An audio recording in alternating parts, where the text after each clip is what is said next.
for the NFC West Roundtable, knowing that one team in this division will be going to the Super Bowl. That is crazy. I'm excited for you all, but the real question is, who is it going to be? And that's what it's all about.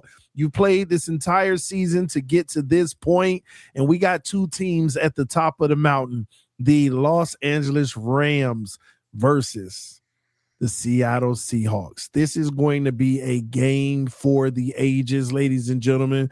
We're going to get our takes from each and every one of these gentlemen, but right now, if you're watching, tell us who you have winning in the chat. Put your score predictions in the chat right now. Stand on business. Don't hide from predicting it. Let us know right now in the chat who you got winning. Do you got the Rams or do you got the Hawks, baby? Let's find out. And we're going to save Jake and Brando for last. I know Z-Rob probably does it the other way, but I want to hear from those guys last. Let's hear from the unbiased takes. Well, Jesse might be a little biased.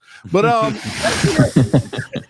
let's hear from the other two gentlemen. We'll start with you, though, Jesse. Honestly, man, you see these two teams. You've witnessed them all year. You've talked about them all year.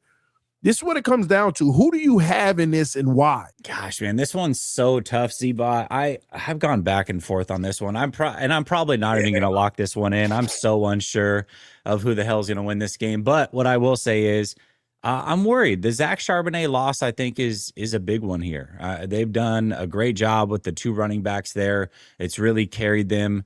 And I think the Rams are a team that can score enough points that can really put – I know I just wrote this amazing poem about Sam Darnold, but I want to see him actually have to contribute to a win. He had to do nothing this last week, although that touchdown throw in the back of the end zone was chef's kiss. That was a very good throw. But overall, like, the pressure hasn't been on him, and so I want to see him in that situation, see him prevail and come through, and maybe he won't have to. This Seahawks team may just be that good where it's not needed. But as good as they looked this last week, and they looked so damn good against my Niners, I can't unsee the two games against the Rams. And the Rams, to me, even though they lost that last game, I left that game going, the Rams are just the better team. They were the better team all the way through.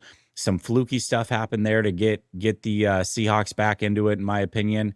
And I just think overall that it will come down to the quarterbacks. And even if Sam Darnold is better than what I think he is, he's still not Matthew Stafford. And that's not a knock against Sam Darnold. This could be any quarterback in the NFC, and I would still say they are not Matthew Stafford. He is just that good. The Rams will have one less day of rest. They are in Seattle. That makes it tough. But I am going to go with the Rams here. They were my preseason pick to go to the Super Bowl. It'd be weird to bail on them one game short of that right now. So I'm going to go Rams 27-23 and headed to the Super Bowl to lose to the Patriots, of course.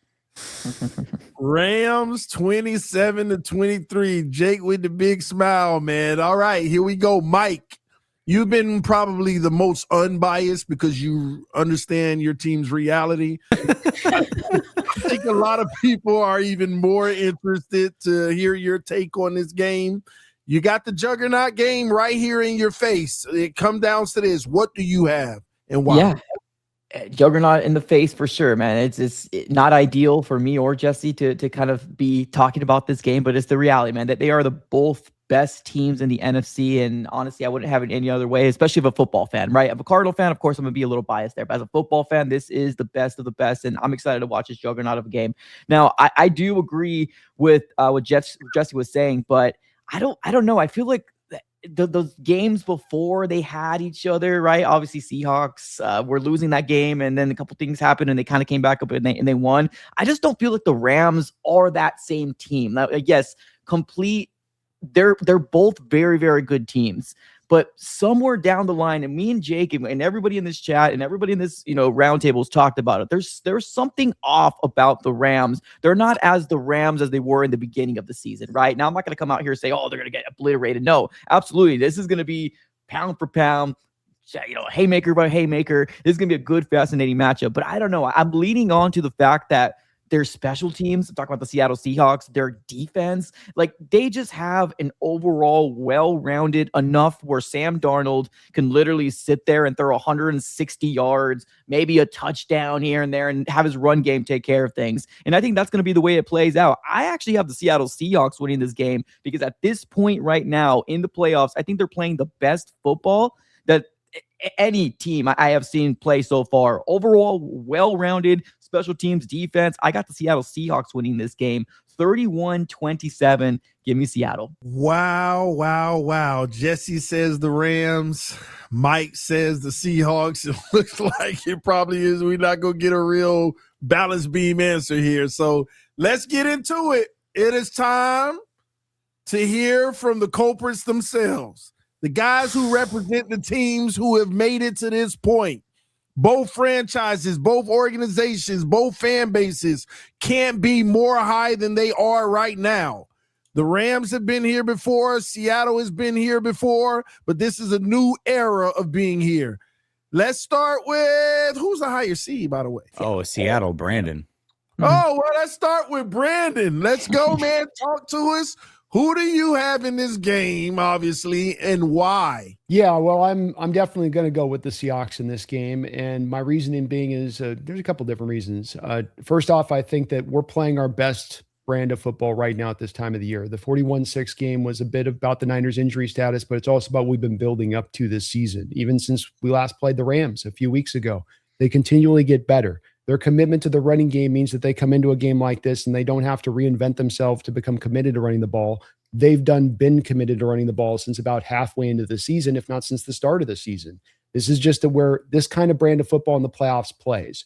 You have a commitment to running the ball, you play great defense, you play great special teams. That's going to take you really far. And then you're playing your best football at this time of the year on top of it. And you get to be at home. And you get to be pretty fresh. And the injury situation is sitting really well. I looked at the Rams here over the past couple of weeks, and it's taken a lot. They've had to exhaust a lot to get to this stage of things. They've got guys coming off that overtime game from last week on Sunday, rocking on the defensive line like 60 snaps.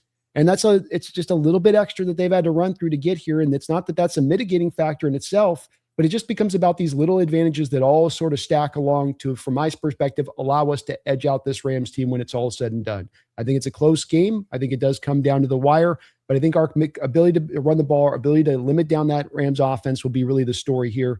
And 24-20, the better team will win. Not the one with this more stars or the brighter stars, but the better team playing the better brand of football. Because I do agree with what Mike said as well. It's not that the Rams are playing bad right now, but are they playing their best football at this time of year? Can they honestly say that, even if I'm a Rams fan? I don't think that they can. Man, oh man, I don't think that they can. Well, let's ask Jake himself. Talk to us, man. What do you have in this? Does Brandon have any merit behind what he's saying right now? Well, Brandon and I were just talking about this. I mean, this game could be the Rams win by 10, Seattle wins by 10, or it's going to be just down to the wire. And I'm going to lean towards it's down to the wire. But I want to point this out. You know, Mike Macdonald has not really had Sean McVay's number yet. And I think Brandon totally has an argument. We talked about it, you know, with the extra day of rest. And I think the last time these two met, I mean, the short week, I would say it definitely hurts the defense and a lot of the different things that they wanted to do. And the Rams, they still came through with the 457 passing yards and almost 600 yards of total offense. Sean McVay just doesn't seem afraid of Mike McDaniel like the way he looked against Ejiro Evero and the Panthers. You know, the way he has been in the past against a Vic Fangio. McDonald, his teams that he has coordinated when he's called plays for defenses have allowed 28 points per game against Sean McVay's Rams offense in 5 head-to-head matchups. And that includes his defensive coordinator days in Baltimore. Compare that to the other 18 points per game in 31 games against other teams that the Seahawks head coach has gone up against. So, and if you include the Ravens, it's 17.1 points per game. So I think he's fantastic. And I think Mike McDonald's a great defensive mind, but I have to imagine the Rams are going to be able to score if they need to. That said, I think this is going to be a really close game, and I don't think they're going to score a ton. I think this is going to live in the 20s. I'm going to take the Rams 24-23. I think you're going to be able to run the football. And I think ultimately, as great as Seattle is playing, Seattle has played the Rams, they've played Carolina, they've played the 49ers, and the 49ers. The Rams have had to play on the road for the last 6 games, and they have played really tough games. I think that's going to bode well for them. Seattle's been dominant in their games except for the Rams game, and the Rams have been over there playing down to the wire against Carolina, down to the wire against the Bears. Brandon has brought this up, how nuance has to be, brought into effect, because you go to Chicago, you play in the snow. It doesn't really mean that the Rams are only capable of scoring 20. That was just what they played in. So I think the Rams are going to win this game 24-23, and I think they win because they're going to be able to run the football. I think Jesse's on the right point there. I think not having Zach Charbonnet kind of makes your offense, or at least your run game, a little one-dimensional because it's just K9, and you don't have Charbonnet. And I think the Rams are going to be able to stop him. They're going to force Sam Darnold to make a mistake or two. And because Seattle is that good, it's only going to be a 1-point win. I have the Rams 24-23. And I do believe they will be playing the New England Patriots in the Super Bowl. All right, listen, let's get to by the way, Jesse, here. I think just really quickly, great comparison on that point. What you guys ran into in your 2 Super Bowl runs was a GOAT. We ran into a GOAT back in 2014. Jake ran into a GOAT in the first Super Bowl appearance for the Rams. Not here. This ain't up there this year. We ain't got a GOAT in the cards out there in the AFC this year. So how do you know? How do you know? Drake May ain't gonna be the GOAT. He'll be a really good quarterback. He's not gonna be a GOAT. Well, if he is the GOAT, he's not one right now. Not in year 2. Not year 2, Tony. Yeah. You get year 5, year 6, year 7, maybe he develops into that, but not the year 2 experience of Drake May. Not the way I saw him handle pressure against the Chargers and Texans. I mean, he's not there yet. And Tony, the thing Mike McDonald's done over the last couple of years, especially in Seattle, is absolutely disassemble young quarterbacks. Those guys, they're in for a very long day at the office with his defense, as much for how much he confuses them and disguises and just puts them in kind of a spin cycle. So he's going to have Drake May's head spinning. Hey, I'm not saying either way. I'm just saying this is going to be. You better hope he's not a GOAT, TD, or you guys are in for a long decade. That's going to get real. That's the fear. That's the fear there, Tony. That's all. That's just the fear. I'm about to call in like Z-Bot, man. Hit dog will holler. All right, listen.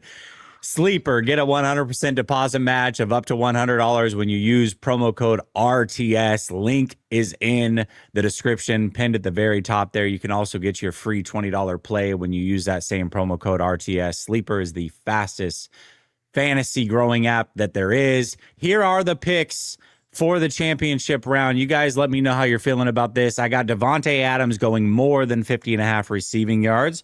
I'm fading Sam Darnold at 234.5 passing yards. That just seems like a big number for me. I know. I do love him. Just don't, listen, don't turn it over. I do have Kenneth Walker getting in the end zone though.